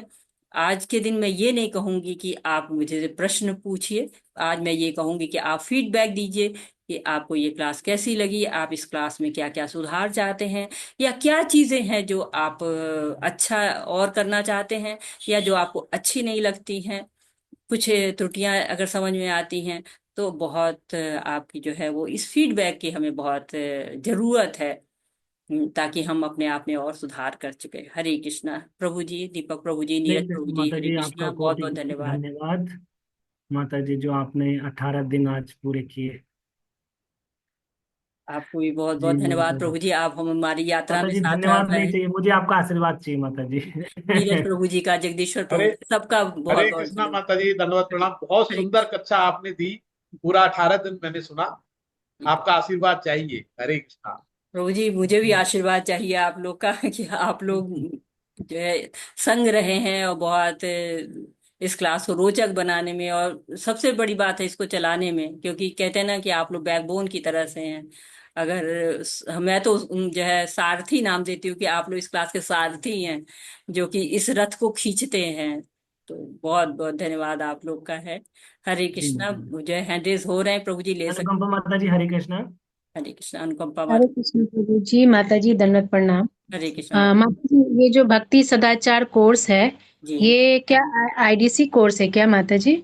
नहीं माता जी, ये आईडीसी कोर्स दूसरा होता है माता जी, ये सदाचार कोर्स है। इसमें वैष्णव के गुण बताए जाते हैं कि वैष्णव कैसे आप अच्छे वैष्णव बन सकते हैं, कैसे आप वैष्णव के भक्ति मतलब कैसे करते हैं, उनकी दिनचर्या क्या होती है। हमारे जो गोस्वामी हैं उनका जो जीवन चरित्र है, कैसे उन्होंने जीवन बिताया है, उससे हम आचरण मतलब अपना ठीक कर सकते हैं। और बड़ी सुंदर सुंदर स्तुतियां हैं भगवान की भागवतम में, उनको हम लोग मतलब बताते हैं। बड़ी सुंदर क्लास होती है। जो जनरल आप लोग के प्रश्न होते हैं जीवन में कि कैसे भक्ति करें, उसके लिए बहुत सहायक है क्लास में। हरे कृष्ण। और माता जी, क्लास हमें बहुत बहुत बहुत सुंदर लगा माता जी। और सबसे अच्छी बात यहाँ पे कि हमें रिकॉर्डिंग मिलते हैं माता जी, तो हम डेली उस रिकॉर्डिंग को 2 बार 3 बार सुनते हैं, तो हमें और आनंद आता है माता जी, और हम अच्छे से समझ पाते हैं उसको बार बार। सो प्लीज माता जी, रिकॉर्डिंग जरूर हमें मिले ताकि हम उसको बार बार सुनते रहें। और आगे भी माता जी, आपकी वाणी बहुत अच्छी है, बहुत ही हम्बल होके आप हमें समझा रहे हैं, सिखा रहे हैं, हमें कोई डर नहीं लग रहा। सो बहुत बहुत धन्यवाद माता जी इसके लिए। प्रभु जी को भी बहुत बहुत धन्यवाद माता जी। हरे कृष्ण, हरे बोल, जय दंडवत श्री बाबा प्रणाम जी। माता जी, आपको भी बहुत बहुत अच्छे भजन सुनाए माता जी आपने बीच में। तो बहुत तो आप लोग का भी है, आप लोग हैं तो हम लोग हैं, नहीं तो हम लोग जो है वो। और सबसे बड़ी बात है शीला प्रभुपाद जी हैं तो हम हैं, क्योंकि उन्होंने ही हमको ये सारा दे दिया है। तो all glories to Shila Prabhupad. हरे जी कृष्णा। माता जी। पुनः माता जी, हरे कृष्ण। हरे कृष्णा प्रभु जी, दंडवत प्रणाम। हरे कृष्णा माता जी, दंडवत प्रणाम। हरे कृष्णा। बहुत बहुत धन्यवाद इतनी सुंदर क्लास के लिए। आपको भी बहुत बहुत धन्यवाद माता जी। हरे कृष्णा। रश्मि माता जी, हरे कृष्ण। रश्मि माता जी अनम्यूट करें माता जी। जी माता जी, ऑप्शन दिया है मैंने। तब तक पूनम माता जी को ले लेते हैं जब तक वो नहीं बोल जी पा रहे। माता जी, पूनम माता जी, हरे कृष्णा। हरे कृष्ण माता जी, आवाज आ रही है? जी जी जी हाँ जी माता जी, मेरा ये पूछना था कि बीच में कुछ ऑनलाइन क्विज का कुछ लिंक आया था, वो मुझसे मिस हो गया है, तो वो अभी भी हम कर सकते हैं? जी जी माता जी, आप लोग लेवल 2 करते करते भी कर लेंगे माता जी। वो जो क्विज है ना, उसको पूरा होने के बाद सर्टिफिकेट आपको मिलता है। अच्छा। तो आप लोग करिए, अच्छा रहेगा। सर्टिफिकेट मिलना है तो अच्छा लगता है। जी। आपने और माता प्रयास जी, किया तो। जी माता जी। दूसरा एक और सवाल कि वो लेवल 2 के लिए आप लोग मतलब मैं मतलब ऐसा मन में था आपको सुनकर कि लेवल 2 की क्लास भी आप ही लेंगे ना माता जी? जी माता जी मैं ही लूंगी। बहुत बहुत धन्यवाद माता जी। कब से शुरू कर रहे हैं? माता जी, मुझे लग रहा है बस हम लोग 1-2 दिन लगता है जो ग्रुप बनाने में। जी और बहुत ज्यादा देर होगी तो मंडे। माता जी, मुझे ले लेंगे ना उस ग्रुप में? बिल्कुल बिल्कुल माता जी। और जो लोग को अगर कोई असुविधा हो रही है और नहीं जुड़ पाए हैं तो मुझे आप लोग व्हाट्सअप कर दीजिएगा, या जी प्रभु जी को व्हाट्सअप कर दीजिएगा, जगदीश प्रभु जी को, दीपक प्रभु जी को, किसी को भी कर देंगे। नीरज प्रभु जी को तो थोड़े व्यस्त है, तो आप लोग कर देंगे तो आप लोग को तब भी जो है नीरज प्रभु जी सेवा देते हैं चाहे जितनी भी व्यस्तता हो। तो आप लोग किसी को भी भेज देंगे तो आपको मिल जाएगा। वैसे तो हम कोशिश यही होती है कि व्हाट्सएप में सबको जोड़ दिया जाए जितने लोग भी इच्छुक रहते हैं। जी माता जी, और जी, लिंक बहुत अपना बहुत ग्रुप पे आ धन्यवाद। जाएगा माता जी। अच्छा अच्छा, धन्यवाद प्रभु जी, धन्यवाद माता जी। हम्म, हरे कृष्णा। हरे कृष्ण। हरे कृष्ण। श्रृंगी लिंक माता जी, आईडी हरे से कृष्णा। व्हाट्सएप में जुड़ जाइएगा आप लोग। जी जी माता जी। जी। फिर भी कुछ टेक्निकल प्रॉब्लम हो तो हम लोग हैं। जी श्रृंगी माता जी म्यूट हो गए माता जी। हरे श्रृंगी माता जी, कृष्ण। हरे कृष्णा। हाँ, हरे कृष्णा माता जी। हरे कृष्ण जी। अ, माता जी, मुझे ये पूछना था, मैं थोड़ी इरेगुलर रही हूँ लेवल 1 में, कुछ कुछ क्लासेस मेरी मिस हो गई हैं। तो लेवल 1 और लेवल 2 का अगर फिर से मैं करना चाहूँ साथ साथ, तो टाइमिंग कोलाइड तो नहीं करेगा ना ऐसा? माता जी, जैसे अभी लेवल 2 तो हो रही है। अभी लेवल 1 का जब आएगा तब देख लीजिएगा टाइमिंग, दूसरी टाइमिंग ले लीजिएगा उसमें। ओके, ये तीन लेवल बजे 2 आप लेवल 2 करते रहिएगा। और लेवल अच्छा 1 के लिए आप सुबह 6 बजे या शाम को जो क्लासेस होती है उनमें दूसरा टाइम ले लीजिएगा तो आपको जो है नहीं होगा। ओके। जी माता जी। जी जी बात। धन्यवाद हरे माता जी। हरे कृष्ण। ठीक। हरे कृष्ण। दीपक प्रभु जी, हरे कृष्णा। हरे कृष्णा माता जी, हरे हरे कृष्णा कृष्ण। प्रभु जी। जी हरे प्रभु कृष्ण। जी बोलिए। माता जी, आपने सुनाया ये 18 दिन तक भक्ति कर्म ज्ञान, बहुत अच्छा लगा सुन के। जी बात है जी प्रभु जी। माता जी, एक तो ये सदाचार का लिंक ग्रुप में डलवा दीजिए, सदाचार की क्लास का। और एक मेरा ये सवाल है, चैप्टर 6 में जब मैं क्यूज क्विज कर रहा था तो इसमें एक सवाल था, अशांत मन पे अंकुश कैसे लगाएं।